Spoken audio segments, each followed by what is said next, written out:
Hi, P Chemistry. Welcome to your Unit 2, Part 1 review. We're going to cover the first half of Unit 2 today, and then next time we have class, we'll cover the second half of Unit 2. Don't have a ton of stuff in Unit 2 to go over, and a lot of it's tied into things from Unit 1. Unit 2 is just on ionic and covalent bonds, so we need to go over the types of bonds first. This should all be a review. In fact, most of it should be a review from Honors Chem 1. So when you took your honors chemistry class as a sophomore or freshman, most of this was covered. All right. So the two types of bonds that they test on for AP are ionic and covalent bonds.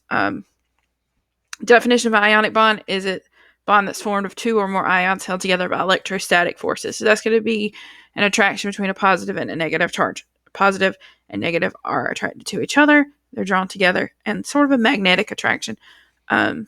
They're really related to magnets, but it's not magnetic. It is through an electric field by electric charges.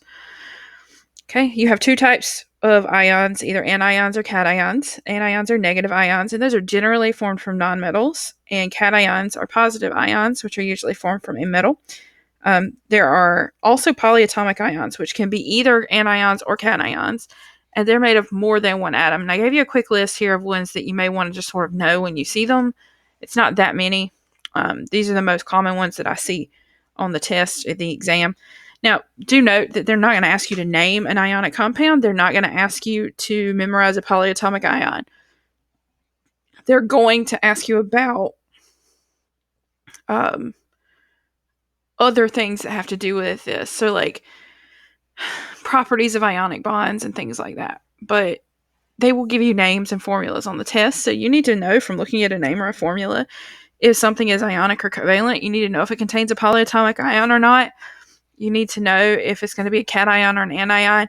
So there's things you need to know to be able to answer the rest of the question. So the answer is never going to be like, it's never going to say name this compound, or what is the formula for the compound that is named blank, or what is the formula for this polyatomic ion, or what is the charge of this polyatomic ion. But you need to know that in order to do something like, say, a net ionic formula, or in order to do some of the other types of math that you have to do, or balance equations of certain types, like balancing a what do you call it?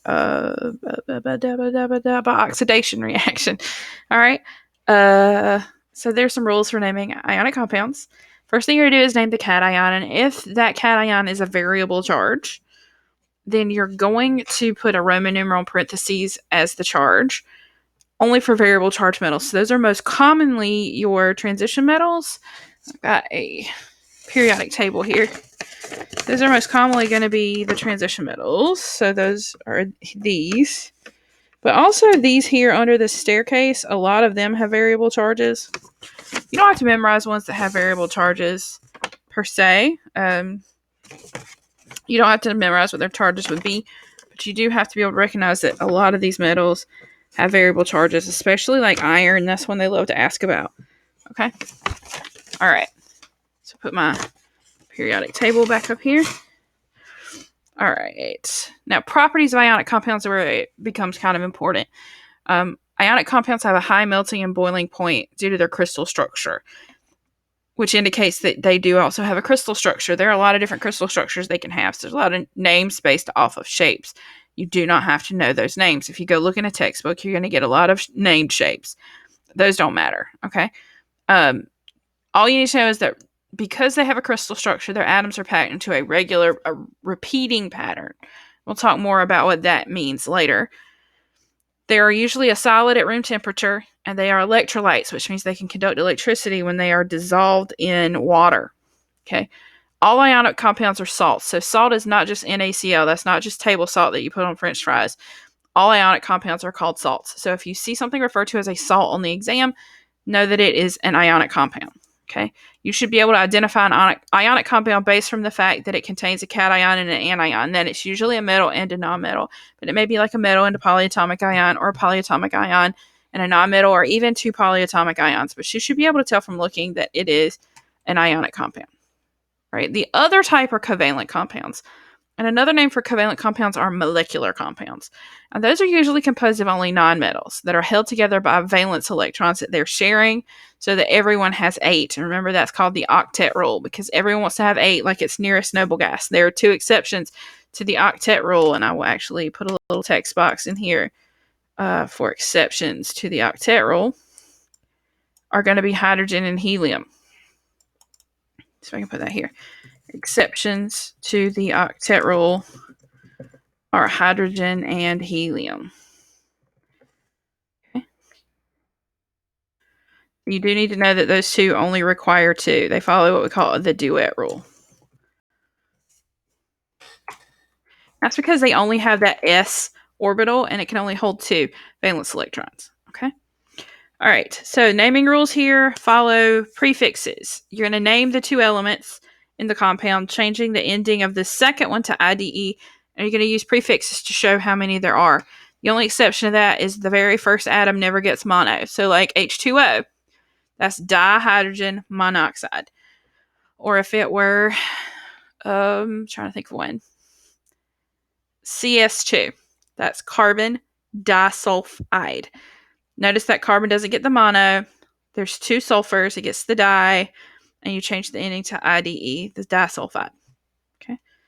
Properties of covalent compounds. They have low melting and boiling points. They are definitely not electrolytes. Some of them do have crystal structures and some don't. That's why we get sugar crystals. Sugar is a covalent or a molecular compound, but it is not an electrolyte. So if you dissolve sugar in water, and it will not be able to conduct electricity. If you dissolve salt in water, it would be able to conduct electricity in pure water. All right, let's talk about intramolecular forces. Now, when I wrote these notes, I included intermolecular forces in this part, but then I looked, intermolecular forces isn't until Unit 3. So we're going to talk about them intramolecular with an A here. Please notice this has an A, okay? Intramolecular forces are the forces inside a molecule that holds the actual molecule together. So that's the forces that hold covalent bonds together, the forces that hold ionic bonds together, the forces that hold metallic bonds together. Okay? And what an intramolecular force does is minimize the amount of energy it takes to hold that molecule together. So if you're going to get a graph like this, you will probably see a graph like this. Again, no idea what they're going to ask or how they're going to ask it. I can't promise you that you're going to see this. I can promise you that it has shown up in the multiple choice of every test I've ever seen, but you do not have multiple choice this time. So I'm preparing you just in case they ask about it. This sort of a graph shows you the ideal bond length of an atom. Okay, so if you look the bottom of that graph, so that's going to be down here, where the energy is the lowest, is going to be the ideal bond length because the atoms are lazy and they want to use the least amount of energy possible to put these atoms together. So the least amount of energy possible is right here at the bottom of this graph. So that's going to be your ideal bond length. All right, let's talk about ionic solids real quick. So an ionic solid is made of a crystal lattice. Now imagine this in 3D, this photo right here. It's not going to be one-dimensional. This is the real world. You probably have a cube or an irregularly shaped chunk of this. Like salt forms naturally in cubes, so you would have cubes of alternating positives and negatives in an ionic solid. Now, that's held together with something called lattice energy. Now, we can't measure how much energy is being used to hold something together, but we can definitely measure how much energy we have to put in to take something apart. So what we have to put in to take apart this crystal structure is called the lattice energy. And that's measured in like joules or kilojoules per mole. That's how much energy we need to put into the system to pull every single ion apart and let them just be free floating gas atoms now.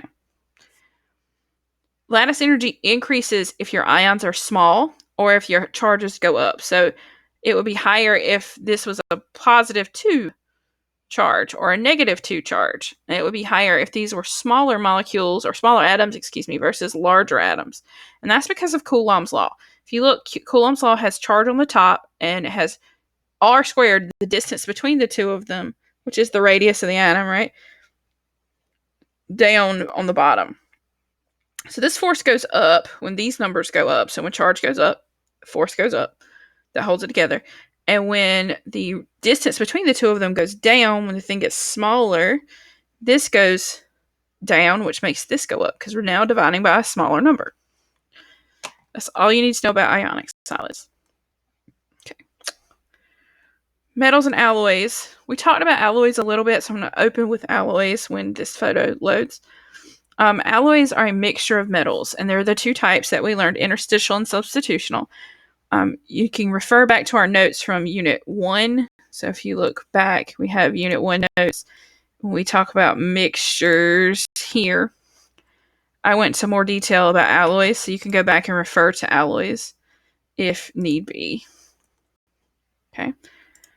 But not necessary for this. The big thing here is this sea of electrons, and all metals and alloys show this sea of electrons. Anything that has a metallic bond, so metallic bonds hold together two metal atoms, whether they be the same or different. So whether it just be a pure metal substance, so it's called a metal crystal, or an alloy with a mixture of two different metals, this is the same thing happens in both. Okay, these metal crystals hold their electrons very loosely. Metals don't like to hold on to their electrons. That's why they give them away and become positive ions really easily. But when they're all bonded together, no one wants to take them. There's nothing there to take the electrons, away. And so those electrons just flow around the metal freely, wherever they want to go. And that's the reason that metals are good at conducting electricity, because what electricity is a flow of electrons. So if those electrons are free to flow, they're going to flow more easily, and it's going to be much easier to conduct electricity through the metal. Metal atoms are also, they're real slidey. They slide past each other in layers really well. So like if you have two layers, like on the photo, of the ions, they're going to slide past each other very easily.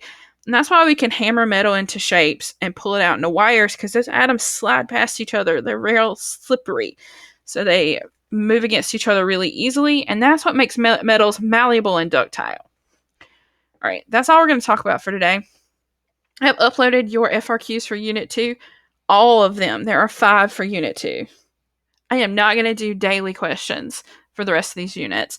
I'm just going to give you your AP style from old test, your AP practice FRQs at the beginning, and I want you to take some time each day to complete some of them. I'm available for office hours today and every day from 3:30 to 4 if you'd like to come and ask any questions. And on Friday, I do believe Friday, let me look at it. Friday for AP Chemistry 1 and Monday for AP Chemistry 2, I will be offering a live review session, a live question and answer session. I had 3 or 4 people log into each class to ask questions and to figure things out. Make sure that you're getting those turned in. Make sure that that's basically going to be your grade for the rest of the semester, is you completing the practice FRQs. The tests that they're giving you, and I don't know when. Again, I will find out on Friday what dates they plan to offer. But the test they're giving you is 100% FRQs. I don't know if it's in the same style as old tests. I haven't learned anything now. I do know they won't be releasing any practice tests in the same format, but they are releasing all the old AP exam FRQs, which is what I'm giving you now, all of them that I can find that apply. And again, most of them apply to multiple units. So if you see some things that come up from like units that we haven't reviewed yet, but we have covered, you can go look that stuff up or come ask me if you need some help. If you just need help figuring out how to get started, I'm right here, ready and happy to answer questions. Miss you guys. I really love to be back in school right now. That would be probably a much better alternative than this, but we'll make the best of what we got. Make sure that you're just logging in and checking everything as you can, and make sure everything's, covered and done, and, cover your butt. Make sure you're turning in all your work. Don't fall behind just because this feels like you're home from school. We will have spring break coming up in a couple of weeks. I think it's in 2.5 weeks. And we'll plan accordingly to work around that. No work will be given to you over spring break. I won't even give you FRQs to complete over spring break. Try to make sure that we finish up whatever unit we're reviewing before we leave for spring break, which will probably be Unit 3 or 4 at that point. All right. Unit 3 is a big one. Unit 2 is pretty short. We're going to do this in two review videos instead of 3. Unit 3 may take 3 or 4. I don't know. Depends on how much to cover when we get there. You have access to these notes. Hit me up if you need another link for it, but I did post a link online, so you're welcome to get into my notes and use them to study or whatever. I'm probably going to have the handwritten notes from here on. If you have a hard time with them, let me know. I'll try to write as neatly as I can. But it's just quicker for me to handwrite them and then upload photos than it is for me to type and find photos of everything. All right. Miss you guys. Talk to you later. Wash your hands. Stay safe. Bye.